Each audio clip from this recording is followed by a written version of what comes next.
Hello guys and welcome. This is my first video um, in a long time. I usually don't make videos. So my name is Ali Mubashir and I'm a student here in Russia in Kirov State Medical University specifically.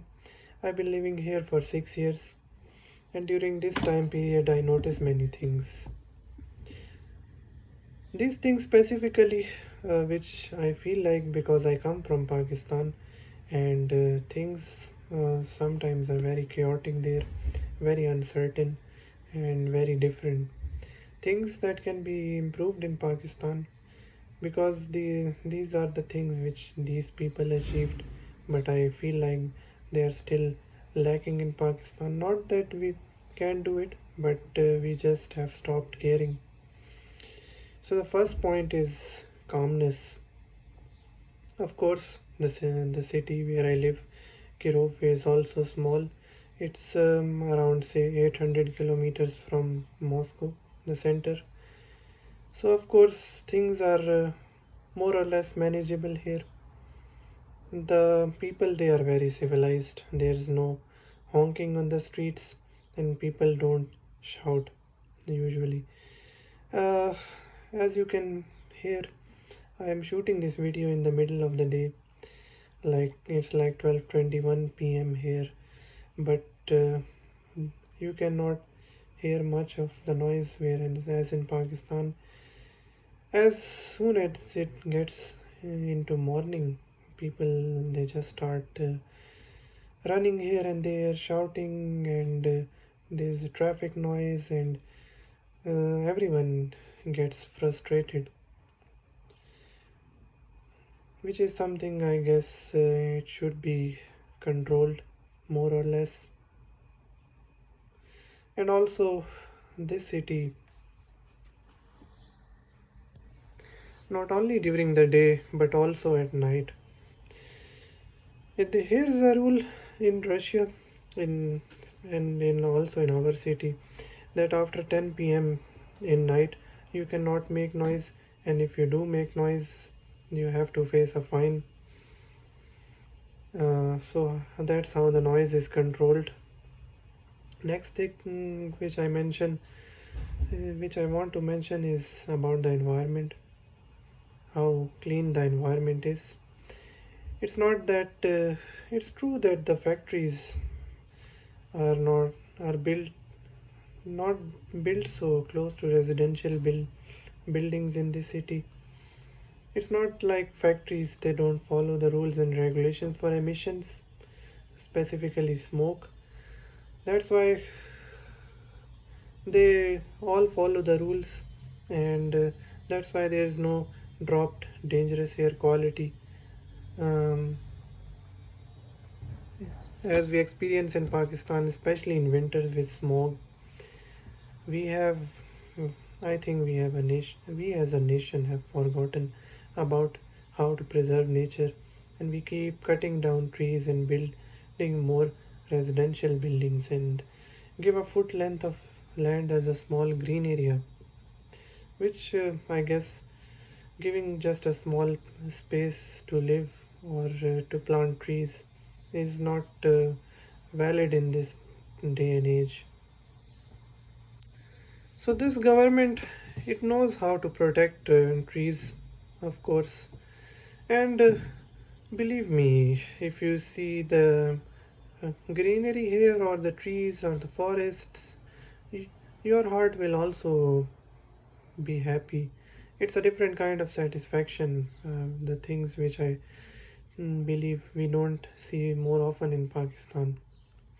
And the other factor is also that even here in July, the temperature rarely gets up to 15 or 20 degrees Celsius, but in Pakistan, we face literally sweating and excruciating temperatures like up to 42 degrees in 2026, with of course a lot of humidity and sweating, and it's just unbearable with the high humidity. But here, even in July, you don't need to use a fan, like you are sleeping in blanket in July. So I guess it's a very positive point because they planted more trees, they preserve nature, and that's why the climate change is minimal here. The next point I want to mention is the safety and security and the crime rates in this city or in Russia specifically.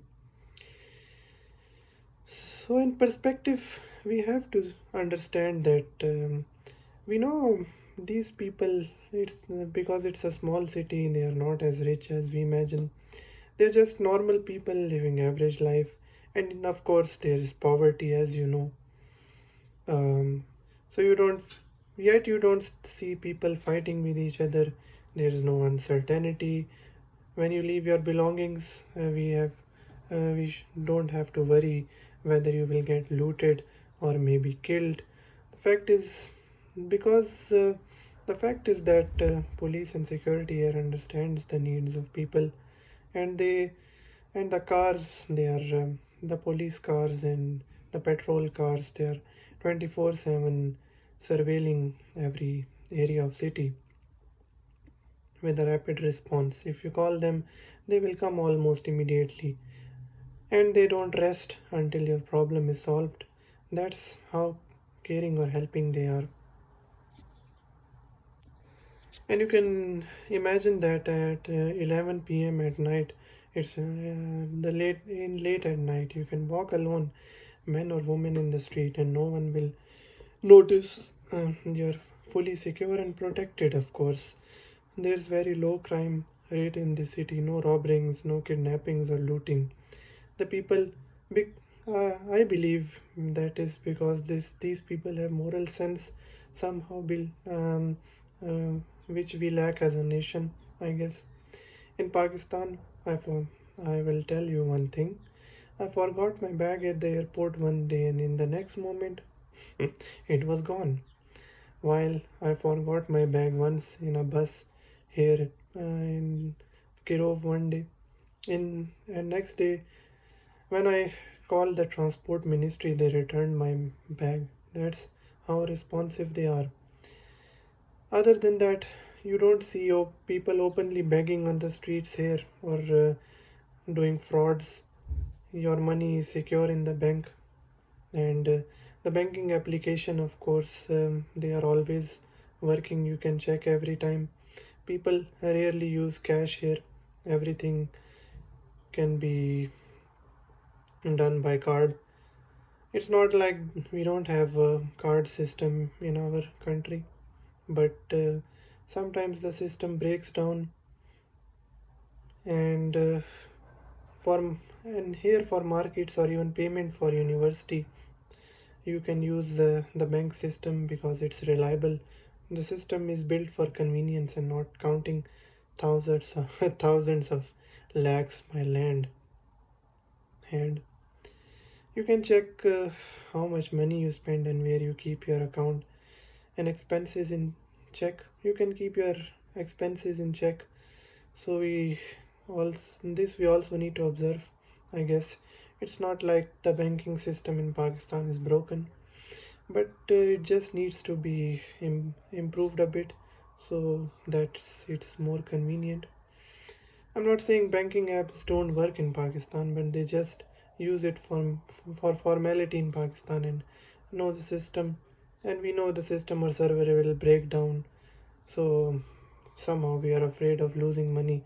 So that's why we carry a lot of cash in our hands.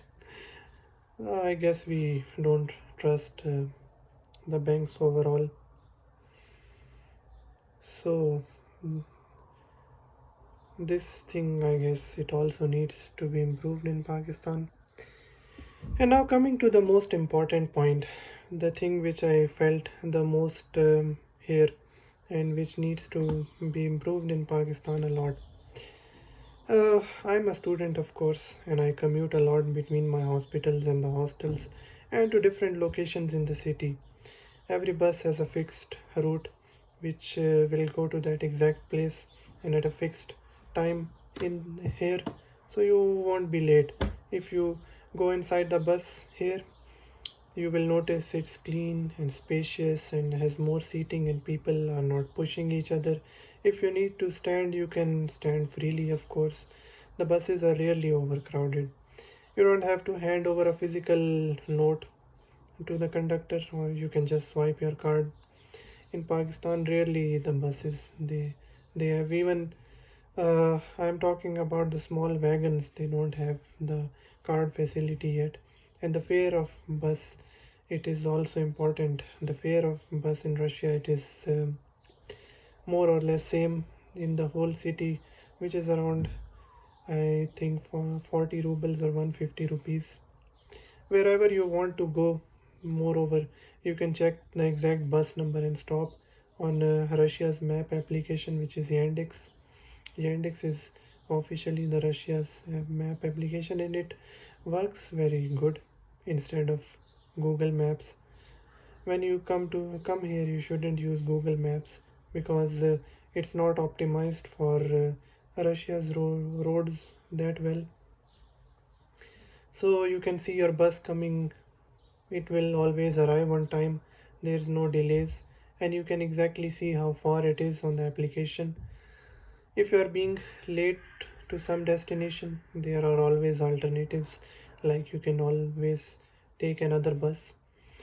Moreover, the bus has AC and heater in winter, AC in summer and heater in winter, and conductors are friendly, generally, and calm people. The buses run all day from morning 5 to night um around 9 p.m. and they will take you literally anywhere you want to go, far or near. The fare is the same.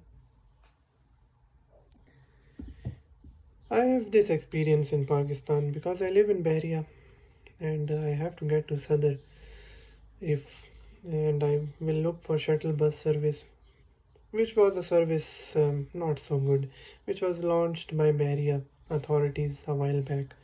But it has uncertain timings. Sometimes it comes, sometimes doesn't. The nearest stop is also a kilometer away. You have to walk, and if you want to go to Sadar, you have to specifically go to the DHA gate, which is a long, uh, I guess, drive. Or you can sometimes take lifts or shuttle service. So it's very uncertain. Buses, and about the buses, just don't ask. They are cramped with people, and sometimes you will see a little Ravi coming with more than six people in the back. So you have to literally get in to these people and just cramp yourself out. The next and important point here it's cars and fuel. Although fuel, of course, here is also expensive as it is in all of the world. But in comparison to that, cars are cheaper on average. You can find a good condition car from 2010 in less than 5 lakhs Pakistani. Whereas in Pakistan, some people will ask around 10 lakhs for a 2005 model. Here you can find any brand. The thing which we don't see in Pakistan usually, because there is a great monopoly sometimes of Chinese vehicles, sometimes Suzuki, Honda, Toyota. But here you can find any brand you can think of, whether it's European like Citroen, Renault, Peugeot, Opel, Volkswagen, Skoda, and other Korean, Japanese, and even Russian cars. The Russian cars like Lada, Vaz, Patriot, and Moscow Watch, and a brand new showroom car even you can find for 10 to 12 lakh max Pakistani. Because the companies here, they care for customers, of course, and the tax and duties are low, so an average person can afford the cars. The next and small point is housing and rent. Here, for an average 4-bed apartment, you have to pay maximum of 1 crore in max in cities like Moscow, and rent for a single bed apartment is as low as 10,000 PKR from for some old Soviet apartments, whereas 25 to 30,000 for some modern ones, of course. Although there is no adequate parking spots, of course, that's a trade-off. But there are designated parking spots outside the buildings. Russian government is investing in more housing complexes and of course housing because unlike us, they care more about their people. And speaking of people, I will come to my next point. The people, of course. I've lived with Pakistanis for about 2 years, and one thing I can say that they don't usually mind their own business. All the time they will be backbiting, talking bad, or looking into people's business, breaking rules here or causing troubles, which is kind of a bad sign for our country. I'm not comparing here, of course, but yes, usually when you pass by a Russian in the street, they won't bother, mind, or even look, but they're respectful, of course, and if you greet them, they will greet you back, and that's about it. Other than that, they are always straightforward, honest, and they don't sugarcoat things like this will this can also happen and I will do this for you, I will do that for you. It is either or it is not. Just this. The second last point of this video is will be about traffic rules, which is also a major thing I noticed here. While in Pakistan, a zebra crossing it doesn't exist or it's unheard of, people take it seriously here. Whenever you want to cross the road at a crossing, they will stop and give you way. The other thing is that there are fixed timers at some roads or traffic and passing pedestrians so that you don't have to risk your life, of course, crossing a busy street. People they use overhead bridges because the government built them and don't cross from below. It's dangerous, of course. Most of the residential zones are only one way entry to avoid overcrowding of cars. Whereas in Pakistan, you can drive in almost every direction, and you won't see the cars parked on the roads. Roads are also properly maintained and cleaned every week, so you don't see any dust. The last point of this video, of course, of which I will conclude the video. In Pakistan, of course, people are always worried because of economic situations and general well-being and what will happen next. Like, क्या होगा, हालात कहाँ को जाएंगे, IMF क्या करेगा, या महंगाई बढ़ेगी या नहीं. So there's a lot of frustration because of government policies, of course. Even though the world has sanctioned Russia, but there is a little impact on this economy.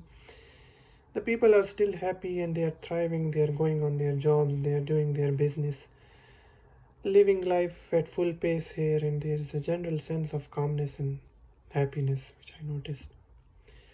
I'm not saying we can't change, but some small things or old practices, if we are determined to leave behind, if we leave behind culture of देखा जाएगा or Allah Malik hai, without even trying, our situation will not get better but worsen.